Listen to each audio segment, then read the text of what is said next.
We are an endangered species, you and me. We, fans of speed. We, devotees of power. We, lovers of performance and beauty and mechanical soul. There are few places that welcome us now. We dare not speak of cams or cranks or double wishbones. We fear for our love of roaring V8s and the smell of burnt rubber.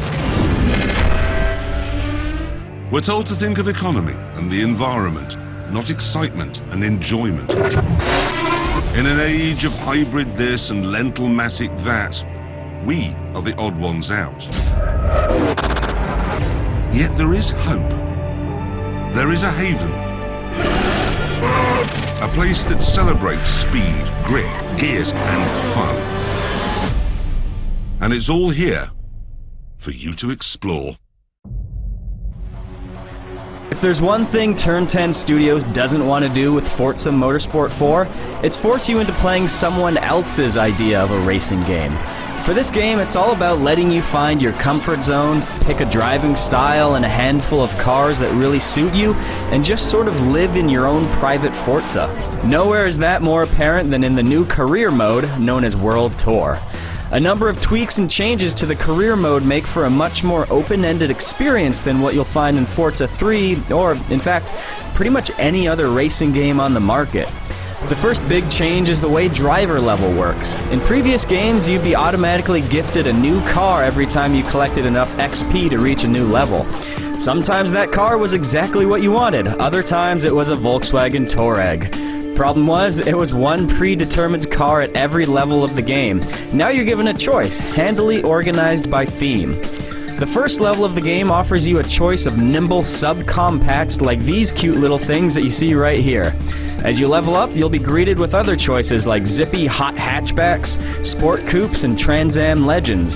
Some of those collections, like the subcompacts and hot hatches, give you around a half dozen cars to choose from. Others are more like boxing matches between iconic classics where you get to choose the winner.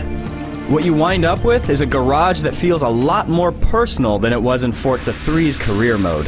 You won't always find a car that you're in love with at every new level of the game, but for the most part, when you cycle through which car you want to take into an event, there's a much more substantial feeling of ownership, knowing that you weighed the pros and cons of all those cars versus the competition. You're the one who chose to bring home that car, and that's an awfully nice feeling. Even nicer, you didn't have to pay one virtual cent for it. And then there's the way World Tour events are structured.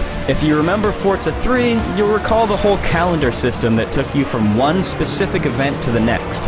Those events were largely determined by which cars you had in your garage, but there was only one event to choose from at a time. In Forza 4's World Tour, you're instead flown around to different tracks throughout the world and given the choice to race in any one of your cars. Just pick a vehicle you want to race in, and the game will give you a few different event options, like rear-engine cars only, Audi versus BMW, or even silly things like Top Gear bowling.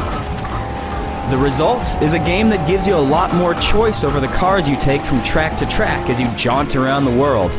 The track order is still chosen by the game though, so if you don't want to go to Spain, tough, you're going to Spain. If you're having a hard time choosing which car to fall in love with, you might want to check out the new Auto Vista mode. This feature of the game lets you get up close and personal with a number of cars in the game and examine them right on down to the most ridiculous levels of detail. In fact, you can learn even more about them with little information bubbles that teach you about certain parts of the car. But if you just want to be entertained, you can also hear what Top Gear's Jeremy Clarkson has to say about them. This is a Lexus. I know, doesn't look like one, does it? Just brace yourself for some jokes about your car's country of origin. GT, not the GT40, because unlike that car, it's more than 40 inches tall, so Americans could fit into it. All throughout the game, you'll find a number of new tracks to drive in, like the fictional Bernese Alps track, or the very real Infineon Raceway in California, and the Hockenheim Ring in Germany. These new tracks are complemented by classics from previous games such as Maple Valley Raceway, Road Atlanta, and Mugello. Altogether, it looks like Forza 4 is ready to carry on Turn 10's tradition of offering simulation racing games with enough breadth to appeal to lots of different racing fans. You can expect it to arrive on Xbox 360 October 11th.